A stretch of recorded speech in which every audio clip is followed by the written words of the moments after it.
ఏపీలో చంద్రబాబు నాయుడు తర్వాత ఆయన కుమారుడు లోకేష్ ఖచ్చితంగా సీఎం అవుతాడు కనుక టీడీపీ మంత్రులు ఎమ్మెల్యేలు ఇప్పటి నుంచే లోకేష్ని ఓ మేధావిగా అడ్మినిస్ట్రేటర్గా జెమ్ ఆఫ్ ఎ పర్సన్గా కీర్తిస్తూ ఆయన టీంలో చేరిపోవటానికి శతవిధాలా ప్రయత్నిస్తున్నారు. లోకేష్ కూడా అనధికార సీఎంగా అన్ని వ్యవహారాలు చక్కపెట్టేస్తున్నాడు. లోకేష్ని ఆకాశానికి ఎత్తే కార్యక్రమంలో భాగంగా టీడీపీ నేతలు ఏ ఒక్క అవకాశాన్ని కూడా వదులుకోవటం లేదు. రాష్ట్రానికి సంబంధం లేని వ్యవహారాలు కూడా ఆయనే చక్కబెట్టేస్తున్నట్లు మీడియాలో కలరింగ్ ఇచ్చి అడ్డంగా దొరికిపోతున్నారు టీడీపీ నేతలు. ఇప్పుడు సరిగ్గా ఇలాంటి వ్యవహారం ఒకటి దేశం మొత్తం సంచలనం సృష్టించింది. తెలుగుదేశం ఎమ్మెల్సీ జేసీ ప్రభాకర్ రెడ్డి అల్లుడు సీడాప్ చైర్మన్ గుణపాటి దీపక్ రెడ్డి అసలు సంబంధమే లేని ఇండిగో సంక్షోభంలో లోకేష్కి క్రెడిట్ ఇచ్చి అబాసుపాలయ్యాడు. లోకేష్ని చూసి దేశం మొత్తం నవ్వుకునేలా చేశాడు.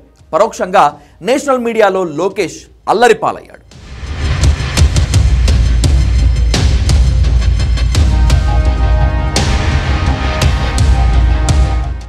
ఇండిగో పైలట్ల సంక్షోభంతో దేశంలో ఎయిర్పోర్ట్లన్నీ అల్లకల్లోలంగా మారాయి.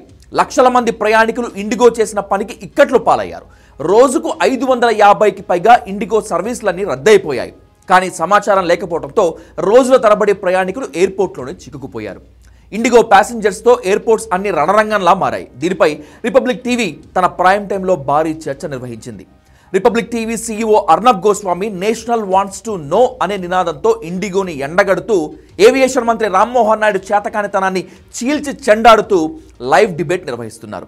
ఆ లైవ్ డిబేట్లో TDP MLC SEEDAP chairman Gunapati Deepak Reddy కూడా పాల్గొన్నారు. పాడిందే పాట పాచిపళ్ళ దాసరి అన్నట్లు ఇండిగో సంక్షోభాన్ని అలాగే ఎయిర్పోర్ట్స్లో పరిస్థితిని నారా లోకేష్ ఎప్పటికప్పుడు సమీక్షిస్తున్నారని, పరిస్థితిని చక్కదిద్దడానికి కృషి చేస్తున్నారని లోకేష్ అడ్మినిస్ట్రేటివ్ స్కిల్స్ని పొగుడుతూ దీపక్ రెడ్డి లైవ్లో ఓ రేంజ్లో స్పీచ్ ఇచ్చారు. అప్పటికే మంచి ఆకలి మీద ఉన్న పులిలా అర్నబ్ ఒక్కసారిగా దీపక్ రెడ్డి మీద పడ్డాడు. Nara Lokesh is not the Minister for Civil Aviation. In what capacity is he monitoring the situation? Civil aviation సంక్షోభాన్ని సమీక్షించడానికి లోకేష్ ఎవడు? అసలు లోకేష్కి ఇండిగో సంక్షోభానికి ఏంటి సంబంధం అని అంటూ గోస్వామి విరుచుకుపడ్డాడు. ఒక్కసారిగా దీపక్ రెడ్డి లైవ్లో షాక్ అయిపోయాడు. ఏదో చెప్పాలని ప్రయత్నించాడు, కానీ గోస్వామి అవేమీ పట్టించుకోలేదు, వినిపించుకోలేదు. అసలు తెలుగుదేశం పార్టీకి ఇండిగో సంక్షోభానికి ఏమిటి సంబంధం? సివిల్ ఏవియేషన్ మంత్రిత్వ శాఖ కేంద్రానికి సంబంధించింది. అందులో రాష్ట్ర ప్రభుత్వానికి అసలు ఏమాత్రం సంబంధం ఉండదు. ఒక రాష్ట్ర మంత్రిగా లోకేష్ అనే వ్యక్తికి అసలు సంబంధం ఉండనే ఉండదు. జనం వింటున్నారు కదా అని చెప్పి ఏది పడితే అది చెప్పకండి అంటూ దీపక్ రెడ్డిని చెడుగుడు ఆడేశాడు గోస్వామి. ఏం మాట్లాడలేక దీపక్ రెడ్డి 2 చేతులు ఎత్తేశాడు. దేశం మొత్తం ఇప్పుడు ఈ వీడియో ట్రెండింగ్లో తిరుగుతోంది. ఏపీలో ప్రాంతీయ పార్టీ రాజకీయాలు ఎలా ఉంటాయి?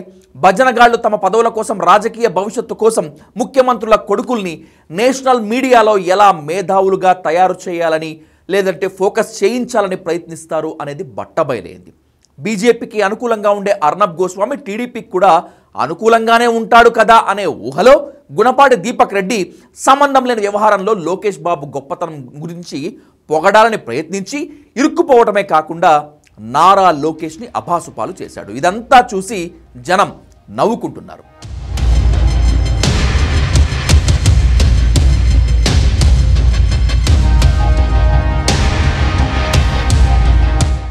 నిజానికి తెలుగు రాష్ట్రాల ప్రజలు రిపబ్లిక్ టీవీ ఎక్కువగా చూడరు, కానీ ఇప్పుడు ఈ క్లిప్పింగ్ మాత్రం అందరి మొబైల్లో వైరల్ అయిపోయింది. కాస్త చదువుకున్న వాళ్ళు, రాజకీయ పరిజ్ఞానం ఉన్న వాళ్ళు ఈ వీడియో చూసి ఎంతకు తెగించారా మీరు అని పడిపడి నవ్వుకుంటున్నారు.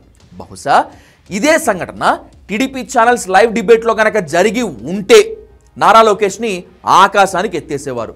ఎయిర్పోర్ట్లకి, పౌర విమానయాన శాఖకు లోకేష్తో ఎలాంటి సంబంధం లేకపోయినా కూడా మన తెలుగు ఛానల్స్ ఆహా ఓ అంటూ భజన చేసేసేవి. ఇక మన ఎల్లో యాంకర్స్ అయితే లోకేష్ పరిపాలనాధ్యక్షుడంటూ, ఇండిగో సంక్షోభాన్ని ఇట్లే పరిష్కరించారంటూ డిబేట్ని ఎక్కడికో తీసుకెళ్లిపోయేవారు. కానీ అర్నబ్ గోస్వామి ఎంతలో కొంత కాస్త బుర్ర ఉన్నవాడు కనుక గుణపాటి దీపక్ రెడ్డిని పట్టుకొని చెడుగుడు ఆడుకున్నాడు. మొత్తం మీద ఇండిగో సంక్షోభం మీడియాలో, ఇంకా క్లియర్ కట్గా చెప్పుకోవాలంటే నేషనల్ మీడియాలో లోకేష్ పరువు తీసింది. నిజానికి నారా లోకేష్ ఇండియాలో కూడా లేడు. ఎయిర్పోర్ట్లలో ఇండిగో సంక్షోభం నడుస్తున్నప్పుడు ఆయన అమెరికా ప్రయాణంలో ఉన్నాడు. ప్రస్తుతం ఆయన డాలస్లో ఉన్నారు.